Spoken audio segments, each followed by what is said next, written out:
Hello guys, kumusta kayo? So ayan, very random lang na kwentuhan yung ating gagawin ngayong sa video na to. Actually, sobrang lamig dito sa Madrid. Kaninang umaga 1 degree. So ngayon, 10 degrees na. Sobrang lamig na ngayon, November pa lang. So tamang kwentuhan lang. Magkukwento lang ako about sa aking experience, sa aking buhay as a English language assistant dito sa Spain. Okay? Kasi galing na ako dati sa Valencia and then ngayon nandito naman ako sa Madrid. So, madali ba na maging isang language assistant sa Spain? Sa tingin ko, super dali lang siya, lalong-lalo na kung sa Pilipinas galing ka sa corporate job or sa regular na 8-hour shift. Lalong-lalo na ako na galing ako sa night shift. So parang dito mas chill, mas relax. Hindi ko naman pwedeng sabing petics, no? Pero mas parang walang ginagawa. So, ang schedule kasi namin, 16 hours sa isang linggo. So, kung tutusin, para lang siyang 2 days. 2 days lang siya na regular 8-hour shift. So, parang ang haba ng time mo. So, parang darating yung time na maboboard ka. So, maghanap ka ng ibang gawin. So, good thing, kasi meron kaming student no na resident permit. So, we are allowed to work 30 hours per week. So, pwede kang mag-work sa academy. Sa academy, pwede kang magturo doon ng English. Yun yung tinatawag nilang after classes. Dito kasi sa Spain, pag sa public school for example, 2:00 pa lang, wala na silang pasok. Or tapos na yung pasok ng mga bata. So, 2 to 3, kakain sila. Yun yung lunch nila. And then after that, karamihan sa kanila pumupunta sa academy. So, may demand pagdating sa mga academies dito kasi ang kailangan nila mga native or native like speakers, no? So, kabilang na tayo doon, mga Pilipinos. So, pwede kayong mag-work after ng shift nyo. Again, 16 hours per week. So, super dami ng extra time ninyo. So, pwede kayong mag-work sa mga academies. Marami akong kilala no, na nag-work sa academy. And then yung iba din, or like kagaya ko, nag-private class kami. So yung sa private class, medyo okay naman yung bigayan, no? Sa city, actually yung charge nila sa Madrid, 20 euros hanggang 25 euros sa isang oras. So imagine niyo na lang kung meron kayong 10 hours every week. Ayan. Kayo na lang bahalang mag-multiply. And then, yung iba, or katulad ko, no, naging passion ko na rin kasi yung pagta-travel. So, palagi ako nagta-travel. Lalo na pag may free time ako, ganun. So for example, ang schedule mo is Lunes, Martes, Huwebes, Biyernes. Or Lunes, Martes, Huwebes, Biyernes. So meron kang 3 days off. Pwede kang mag-travel or magbiyahe sa mga neighboring towns or cities. For example, dito sa Madrid, maraming magaganda like Toledo or Segovia, Cuenca, Avila, yung mga pwede mong bisitahin in a day. Or pwede rin within Madrid like Aranjuez, El Escorial. So yun, maraming mga pwedeng gawin, no? Yung iba, meron silang mga free Spanish classes. Check nyo lang yan sa ayuntamiento or yung town hall dito or sa library or mga other groups. Meron din dito yung napapabayad, mga parang minimal fee. Check nyo ang EOI, Eskwela Oficial EOI, tama. Eskwela Oficial Idiomas. Ayan, natuturo din sila. Hindi lang yung Spanish, pati mga ibang language like Italian. Kung talagang bored na bored kayo. Ayan. So, maraming free time.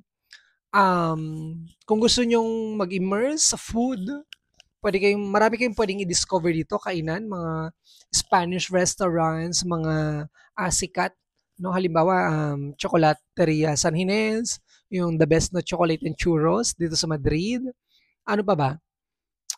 Pwede rin siguro kayong mag-enroll sa mga cooking classes kung talagang bored na bored kayo. So ako, mayroon din akong time na mag-vlog, na magkwento ng buhay ko dito sa Spain kasi meron din tayong mga extra time. And then, pag Christmas and then Semana Santa, paid yun, bayad kayo. So pwede kayong mag-travel. So I always take advantage, no? Those times para mag-travel, pumunta sa iba't ibang lugar. Lalo-lalo dito sa Schengen area, wala naman ng additional visa, no? or puwede rin kayong pumunta sa African continent. Meron din naman tayong mga free visa countries doon na puwedeng bisitahin 'no. Ano pa ba dito? Actually, ang dami. Yung first year ko actually, sa sobrang dami ng time ko, nag-volunteer ako sa isang library. So, para siyang language exchange. Sa Valencia yon. So, tinuturuan ko sila ng English, mga basic vocabulary lang. And then sila din, tinuturuan din nila ako ng Spanish. Ganun. Hanggang sa parang naka-build up na ako ng mga friends doon. Hanggang ngayon, meron pa rin akong communication sa mga tao doon. Even sa Madrid pala, ang dami palang mga Erasmus student dito. So, meron silang Erasmus group. So, meron silang mga language exchange program. Ayun. Minsan, parang nagba-bar hopping sila or kung saan-saan sila pumupunta. Naglalaro sila, may games, may trivia games, may ganito, ganyan. So, marami silang mga pakulo dyan. And then also, you can join their WhatsApp or Facebook group, no? Kung meron silang mga events. If you want pala to know information, if for example, nasa Madrid ka, you can follow Madrid Secreto. Ang dami niyang mga advanced na mga activities dito sa Madrid and nearby towns or cities na nagbibigay sila ng parang information. No? What to do for this weekend, yung mga ganyan. Meron din sila sa Valencia, Valencia Secreto. Sa Barcelona, Barcelona Secreto. Ayun, meron silang Facebook and I don't know if meron silang Instagram. So, yun. Ano pa ba? So, sobrang, ang tawag nito, chill lang siya, na maintain mo talaga yung well-being mo, no? Yung sanity mo, ganun. Um, balance, kumaga balance lifestyle, yun yun. So, yun yung dahilan din siguro kung bakit ako tumagal dito sa Spain. Marami palang ano dito, mga programs, no? I-share ko na lang siguro sila soon. Very on the spot na lang kasi ako mag-share ng mga stories ko ngayon, no? Sa mga nagbabalak na pupunta dito sa Spain. So, maraming program. The Ministry of Education, yung mapupunta ka sa public school. You are a teacher, technically, language assistant. Meron din ditong BEDA or BIDA, mapupunta ka sa mga private schools. Medeyas, USETAM, CIE for the Americans, and marami pa. So, gagawa tayo ng separate videos about these programs, tapos i-compare natin sila, no? Kung ano yung mga advantages nila. Pero again, yung pinag-usapan ko natin ngayon is about yung life ko as a language assistant under the Ministry of Education. And meron ding program ang Institute of Franklin. You can study master here while teaching English sa mga public, private, or mga concerted schools. Okay?